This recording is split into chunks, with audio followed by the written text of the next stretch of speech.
అండి, ఎలా ఉన్నారు అందరూ? వెల్కమ్ టు నా మజిలీ. సో మనం ఈరోజు డే 2 ఆఫ్ అప్పర్ పెనిన్సులాలో ఉన్నాము. ఫస్ట్ వచ్చి మనం ఇప్పుడు టాకోమెనన్ ఫాల్స్కి వెళ్తున్నాం అనమాట. ఇందులో 2 ఫాల్స్ ఉన్నాయి, lower and upper falls. So రెండు చాలా బాగుంటాయి. ఇప్పుడిప్పుడే ఇంకా మనకి ఫాల్ స్టార్ట్ అవుతుంది కాబట్టి ఇంకా చాలా బ్యూటిఫుల్ ఉంటుంది. So first lower falls and upper falls చూసేసిన తర్వాత ఇక్కడ ఒక బియర్ ర్యాంచ్ ఉంది, ఓస్వాల్డ్స్ బియర్ ర్యాంచ్ అని.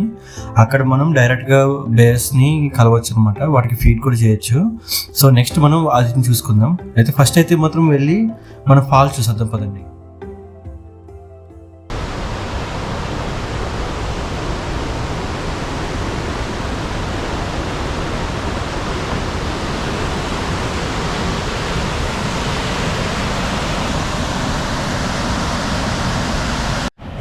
రావడం వల్ల మాకు చాలా మంచి వ్యూ దొరికింది, అసలు చాలా బాగుంది చూడడానికి. సో మేము ఈ ఫాల్స్ ఇప్పుడు లోయర్ ఫాల్స్ అనేది అప్పర్ ఫాల్స్ కన్నా ఓల్డర్ అనమాట. సో ఇది చాలా బాగుంటుంది. ఇది ఇంకొకటి ఏంటంటే ఫాల్ స్టార్ట్ అయిన తర్వాత ఆల్రెడీ ఆకు కలర్ మారిపోతుంది కదా, ఫాల్ స్టార్ట్ అయిన తర్వాత చుట్టుపక్కల అంతా మంచు పడుతుంది. సో అంతా వైట్ ఉంటే ఇక్కడ ఒక మాత్రమే కొంచెం రెడ్ కలర్లో వాటర్ పాస్ అవుతుంది అనమాట. అది చూడడానికి చాలా బాగుంటుంది. కానీ ఆ టైంలో మనం అంత మంచి టైంలో మనం రాలేము. సో అందుకని ఇప్పుడే ఇంకా లాస్ట్ మంత్ అనమాట, ఇప్పుడు ఏమైనా చూడగలదు, ఇప్పుడే చూడాలి. So yeah, this is the best scenic spot that we can ever find.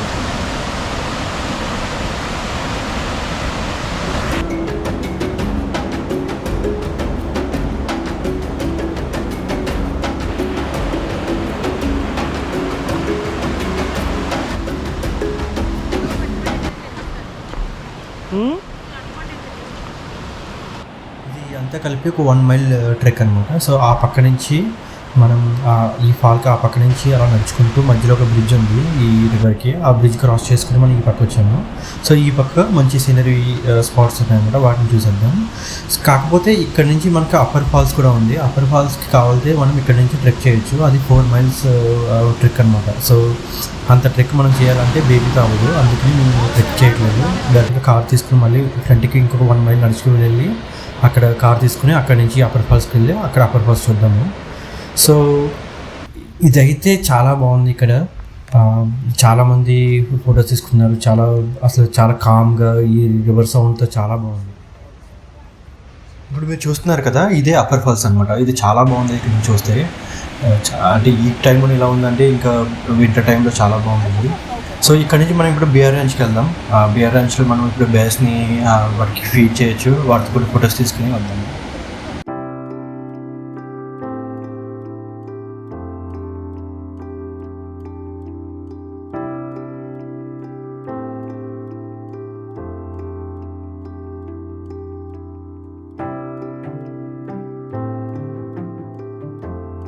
ఇది ఓస్వాల్డ్స్ బియర్ ర్యాంచ్ అండి. అంటే ఇక్కడ బేర్స్ అనేవి వీళ్ళు అడవిలోంచి డైరెక్ట్గా తీసుకురారు. కాకపోతే అంటే కొన్ని ఎక్సెప్షన్స్లో తీసుకొస్తారు. ఎప్పుడంటే వాటి తల్లి వాటి పిల్లల్ని వదిలేసి అది చచ్చిపోతాయి అన్నప్పుడు వాటిని వీళ్ళకి తీసుకొచ్చి ర్యాంచ్లో పెంచుతారనమాట. అలాగే వేరే వాళ్ళు ఎవరి దగ్గర బేర్స్ ఉంటే వాళ్ళు సరిగ్గా చూసుకోకపోయినా సో అవన్నీ తెచ్చి ఇక్కడ పెడతారు. ఇక్కడ ఆల్మోస్ట్ 50 నుంచి 60 వరకు బేర్స్ ఉన్నాయి.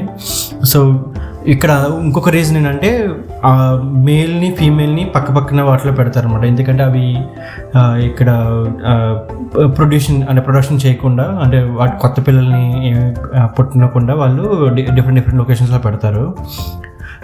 వీళ్ళే మొత్తం ఇది ఒక వాళ్ళ ఫ్యామిలీ బేస్డ్ ర్యాంచ్ అనమాట. అంటే ఓస్వాల్డ్స్ అనే ఒక ఫ్యామిలీ ఉంది. ఆయన వాళ్ళ వైఫ్ ఆల్మోస్ట్ 1984 నుంచి ఈ ర్యాంచ్ని పెట్టారు అనమాట. సో అంటే ఒక ప్లేస్ ఫర్ ఏదైనా ప్రాబ్లం వచ్చిన బేర్స్ని సేవ్ చేయడానికి. మనం మామూలుగా ఒక ఎలా అనుకోవచ్చు అంటే, మీరు ఒక బయట ఎక్కడైనా ఏదైనా మేకలు ఆర్ ఆవులకి ఏమైనా అయిందనుకోండి, మీరు మీ ఇంటి దగ్గరికి వచ్చి మీ ఇంటి దగ్గర ఒక ప్లేస్ తీసుకుని ఆ ప్లేస్లో పెంచినట్టు అనమాట. సో వీళ్ళు 1997 నుంచి అవుట్ సైడర్స్ని కూడా అలౌ చేస్తున్నారు టికెట్స్ పెట్టి. సో ఆ డబ్బులతో వీటికి ఫీడింగ్ కానీ ఆర్ ఈ మెయింటెనెన్స్ అంతా చేస్తారనమాట. వీళ్ళు ఇది కాకుండా ఇక్కడ చాలా మీరు ఈ స్కిన్స్ అవన్నీ చూస్తున్నారు కదా, ఇవన్నీ ఏంటంటే ఇక్కడ కొన్ని యానిమల్స్, చనిపోయిన యానిమల్స్ని వాళ్ళు స్కిన్ తీసేసి ఇలా వాటిని కూడా అమ్ముతారు అనమాట. మనకు కావాలంటే కొనుక్కోవచ్చు. సో ఇక్కడ చూసారా, ఇక్కడ చాలా బేర్స్ ఉన్నాయి, అన్నీ ఆల్మోస్ట్ అడల్ట్ సైజ్ ఉన్నాయి, అంటే పెద్ద సైజులో ఉన్నాయి. ఇక్కడ క్యాప్టివ్లో ఉన్నాయి కాబట్టి మనం ఇక్కడ యాపిల్స్ తీసుకుని ఆ యాపిల్స్ని మనం వీటికి ఫీడ్ చేయొచ్చు. ఓన్లీ యాపిల్స్ మాత్రం ఫీడ్ చేయాలి, వేరే ఏమి ఫీడ్ చేయడానికి ఎలా లేదు. ఆ యాపిల్స్ కూడా వీళ్ళ ఫామ్లో పండినవి, వీళ్ళ ఓన్ యాపిల్స్ అనమాట. సో ఇవి ఆల్రెడీ చాలా బలిసిపోయి ఉన్నాయి, ఎందుకంటే న్యాచురల్గా వీటికి యూజువల్లీ అడవిలో అయితే వీటికి ఫుడ్ అవి కొంచెం దొరకడం కొంచెం టైం పడుతుంది కదా, కానీ ఇక్కడైతే వీళ్ళు ఫుడ్ బాగానే పెడతారు, అందుకు కొంచెం దిట్టంగా ఉన్నాయి. కానీ మంచిదే ఇది ఇలా చిన్న యూజువల్లీ బేర్స్ అనేవి 2-3 పిల్లలు పెడతాయి, కానీ ఒక్కొక్కసారి ఏం చేస్తాయంటే కొన్నిట్లు వదిలేస్తాయి అనమాట. అవి కొంచెం వీక్గా ఉన్నా లేకపోతే కొంచెం ఏదైనా ప్రాబ్లం ఉన్నా వాటిని వదిలేస్తాయి. సో వీళ్ళకి రెస్క్యూ సెంటర్స్ ఉంటాయి అనమాట, వాళ్ళు తీసుకుని వీళ్ళకి ఇస్తారు, వీళ్ళు వీటిని పెంచుతారు. ఇదంతా ఫ్రీగానే చేస్తారు వీళ్ళు, గవర్నమెంట్ నుంచి ఏం సపోర్ట్ ఏమి ఉండదు.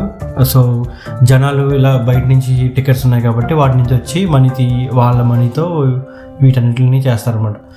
ఇది మనం వీటిని 3 వాటి కింద డివైడ్ చేస్తారు, మేల్, ఫీమేల్ అండ్ కిడ్స్ అనమాట. సో బేబీ బేర్స్ కూడా ఉన్నాయి పక్కన.